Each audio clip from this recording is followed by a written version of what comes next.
ఓవైపు పెరిగిపోతున్న ధరలు, ఫలితంగా అధికమవుతున్న ఇంధన భారం. పెట్రోల్, డీజిల్ లాంటి ఇంధన వనరుల ప్రొడక్షన్ ఎంత పెంచినా పెరుగుతున్న డిమాండ్ను సరిపెట్టలేవు. ఇలాంటి పరిస్థితుల్లో ప్రత్యామ్నాయ ఇంధనం అవసరం. అదే సిఎన్జి. దీనివల్ల పర్యావరణానికి మేలు జరగటమే కాదు, ఆర్థిక భారం కూడా తగ్గుతుంది. ఇది పూర్తిగా కార్బన్ ఫ్రీ కాదు, కానీ పెట్రోల్, డీజిల్తో పోల్చినప్పుడు చాలా బెటర్. ప్రస్తుతం వాతావరణంలోకి వెలువడుతున్న చాలా కాలుష్యానికి ఇది సమాధానం చెప్పగలదు. భవిష్యత్తులో ఎన్ని వాహనాలు పెరిగినా సిఎన్జి ఉత్పత్తి కూడా పెరుగుతుంది. అందులో భాగంగానే మెగా గ్యాస్ సిఎన్జి డిస్ట్రిబ్యూషన్ చేపట్టి దాని సప్లై కూడా పెంచుతోంది. సుమారు 10 రాష్ట్రాల్లో మెగా గ్యాస్ తన కార్యకలాపాలు మొదలుపెట్టింది.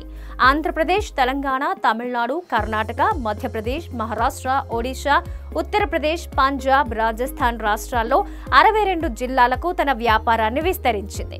మొత్తం ఇప్పటి వరకు 192 సిఎన్జి స్టేషన్లను అందుబాటులోకి తీసుకొచ్చాం.